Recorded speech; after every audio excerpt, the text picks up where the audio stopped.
Hey everyone, welcome back to the channel. So today we have another shop talk video, and today's topic is going to be why I don't show diagnostic steps on my channel. In most of my videos I mainly show repairs.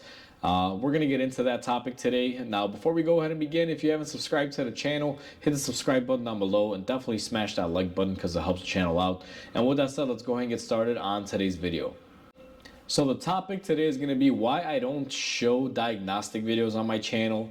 And it's a good and valid question, and I feel I need to answer this because I'm sure a lot of viewers are wondering about it, since I already had one wondering about it. But the reason why I don't like sharing diagnostic videos or information as far as how I reach a diagnosis is because there's more than one way to do a diagnostic. And what I mean by that is, let's take a simple headlight not working. If you're me, and the way I like to diagnose things, I like to follow the principle of KISS, is what I was taught, where it's keep it simple, stupid, basically. And I know it sounds derogatory, but that's how I was, taught when I was growing up by the old school mechanics. They always implemented the KISS method, which is keep it simple, stupid, if you break it down. But for me, if you came in here and let's say your headlight is not working, for me, I'm gonna go for the headlight.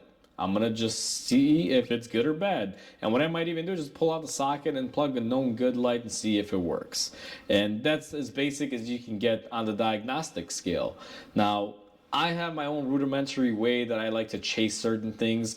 A lot of you may say, Mike, that's difficult, that's the hard way. Or, you may want to pull out the bulb and see the filament, it's easier, and this and that. So right then and there just shows you that there are many different ways. And when it comes down to that, I've worked in a shop for a variety of years, and if that car came into the shop, headlight burned out, you'd have a guy that would pull the light bulb and check the filament. And that's fine. You'd have a guy that would pull the plug like me and plug in a known good bulb to see if it would work, to see if their circuit is good or if it's just a bulb. Then you had the guy that would pull out an ohm meter and ohm out the actual light bulb without even pulling it out of the housing to see if the resistance was correct, to see if the filament was good. Then you got the guy that was checking powers and grounds. You got a guy that's checking the relay. You got a guy that's checking the headlight switch. So by me, I think I listed like 7 different things there. Just by me saying that, you can see there's more than one way to do a diagnostic. And here's the thing, a diagnostic really, it'll be dependent on the person. There's many ways to go about it, and everyone has a different starting point. For me, it may be easier to just, pull out that plug connector and plug in a new bulb to see if my circuit is good. And then if my circuit isn't good, I'll follow my next step, which would be, check the fuses, check a relay, quick, simple stuff. I always like to keep it at a real basic level. I don't want to go full out, bring out the scanner, amp probe, and let's, hook them up and see what's going on. Sometimes there's no need for that. And due to the fact that there's so many different ways to diagnose something, now that light bulb scenario is just, like I said, just a scenario. But throughout the years of working with different mechanics, I've seen that scenario played out many different ways where people attack it from all different angles depending on who they are and what they find easier.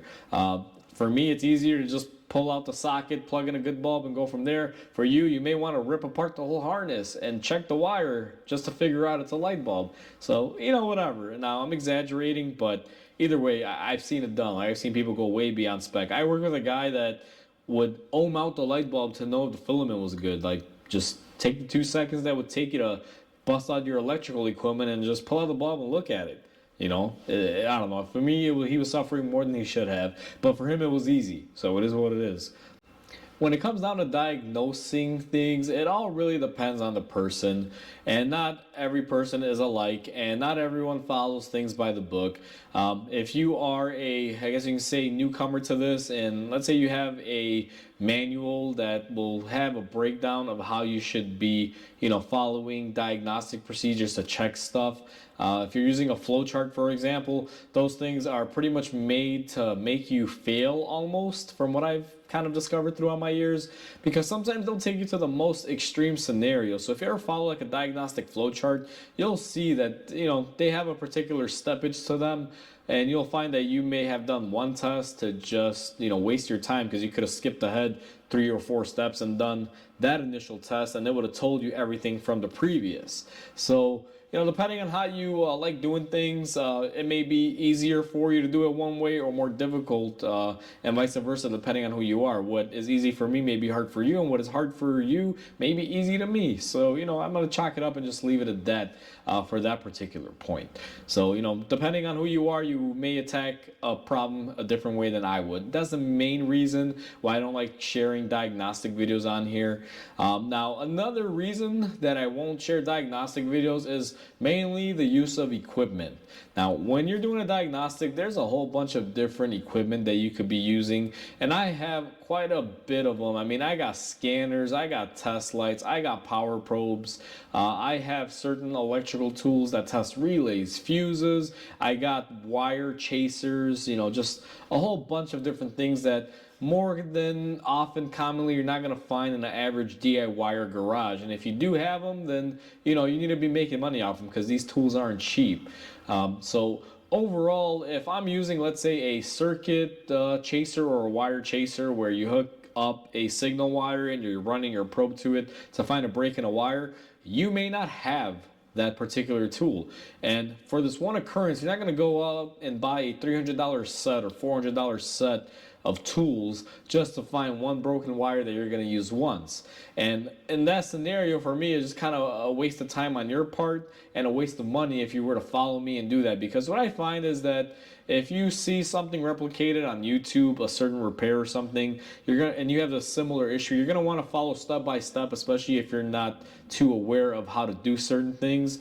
And if the person making the video has a $5,000 scan tool, and that's the first step in something, I mean, realistically, you may go out and purchase an expensive scan tool that may or may not do the job that is needing it, because you're not going to be able to get the $5,000 or $10,000 scan tool that the person on YouTube is using.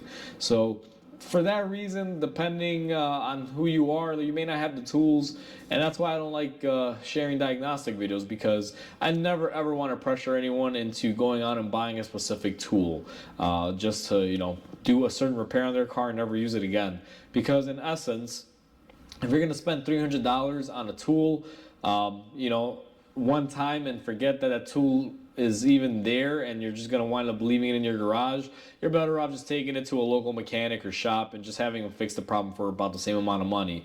Now, if you're going to plan on doing stuff on your own, I'm a big fan of, if you're going to spend $300 and pay someone else to do something, I'd rather take that $300 and buy the necessary tools and learn to do the job myself. That's just how I am, because I love having the tools and having the ability to do something without having to rely on someone else. So if that's your mentality, then go for it, but at the same time it can be a little costly. So that's the second point why I don't like sharing diagnostic videos on here, because I never want to pressure people into having fancy equipment or buying something they may or may not need. Now, the third point that I'm going to iterate here is going to be a personal thing, I guess. So like I kind of mentioned earlier, I've done a lot of diagnosing in my time, and I like to shortcut things. I've developed certain ways of doing things in certain systems that, depending on what I'm chasing, I'll just go for a specific thing. And there's even some cars that come in here on a daily basis. Like if I have a Chevy that rolls in, it's like a vintage Chevy of the 2000s to almost current model year, and I get a large leak evap code, I already know where to go. More than likely we're gonna have a solenoid or the valve that's on the bottom, the fresh air vent solenoid that's probably failed, and that's the first thing I'm gonna check. And a lot of people may not know that, so that's why for me it's, you got to kind of do the whole process. But the biggest thing is this: is if, let's say, you're testing a computer wire. What I will typically do if I'm looking for a break in a wire, and let's say it goes from the ECM to the engine for a air sensor, and I'm chasing down the voltage line, let's say the 5-volt reference line. Let's say I'm not getting a 5-volt reference signal at the end. So one way for me to test this out to see if the computer is doing the outputting or not is to test it at the computer end using a probe, and then test it at the other end to see where I'm at. Now, depending on if I have a break or not in it, one method that I may like to employ is I may want to disconnect my computer side and disconnect my harness side. And after verifying that that 5-volt reference line only goes to that sensor, I may want to shoot 5 volts or 12 volts through it, which can be a scary concept if you're shooting 12 volts through a 5-volt line, because you want to make sure nothing is connected. Because if you have a 5-volt reference line and you shoot 12 volts, you will wind up damaging a computer or a sensor.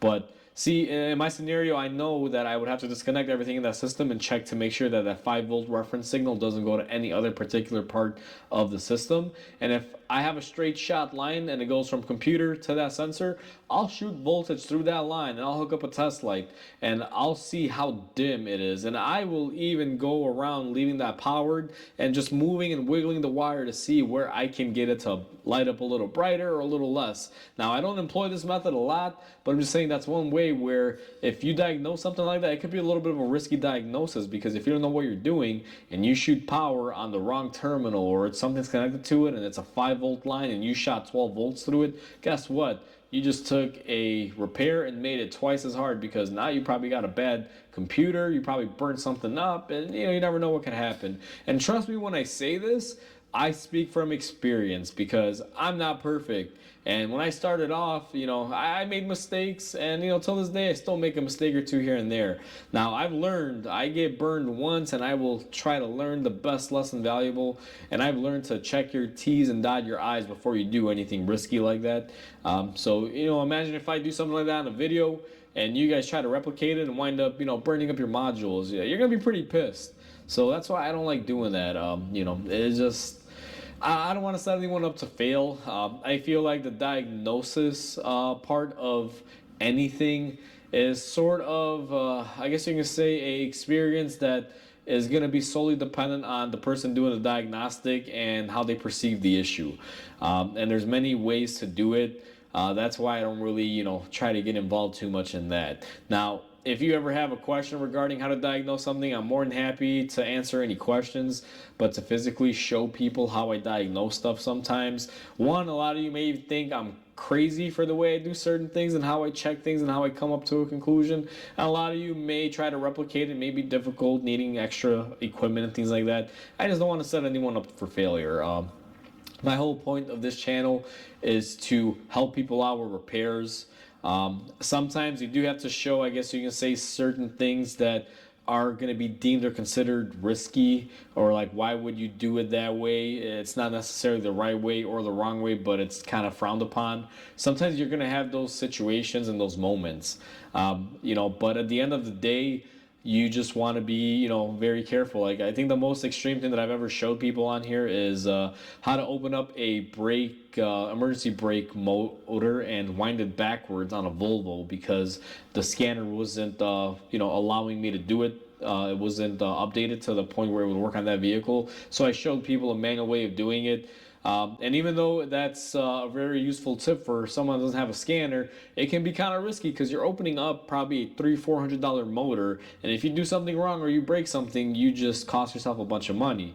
And that's things that I try not to do unless I absolutely have to show a certain repair to make it easier for people. And if you're willing to accept the risk, then I'm willing to show it. But at the end of the day, if it's going to consist of something crazy where I know you can really screw it up, I prefer to kind of just keep myself out of it. Because, like I said, nothing trumps experience. Being experienced in something, and burning your finger once or twice will definitely teach you a lesson or two. So if you've gone through the trials and tribulations of that in your, let's say, career path or in your profession, you kind of know the ins and outs. Like, for example, I'm never gonna take a knife and a cucumber and try to dice it up really quick, because I'll probably chop off my fingers. And if I see a YouTube video with a chef showing you how to cut stuff like that really fast and how to get into that thing, I'm like, oh, this is risky, because what if someone cuts their finger or chops their fingers off? Like, it's a risky video that I necessarily wouldn't want to be associated with me. And that's how I feel about diagnostic videos.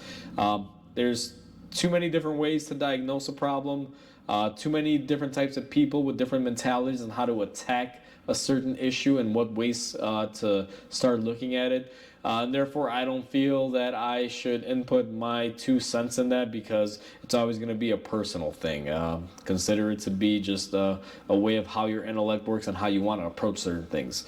So that is the main reason, or the top 3 reasons, why I don't show diagnostics on the channel. Now, it's not always going to be this way. If I run into something pretty standard and it's a diagnosis video, I will share it. If it's something as simple as like a simple circuit with powers and grounds, I'm all for showing diagnostics on things like that. It's just the more intricate things that I refrain from. But with that said, hopefully that clarifies for anyone that has ever wondered why I don't do that. But overall, like always, guys, if you enjoyed this video, please comment, like, and subscribe, because it definitely helps the channel grow. Hopefully you guys have a wonderful day, and I'll catch you on the next video.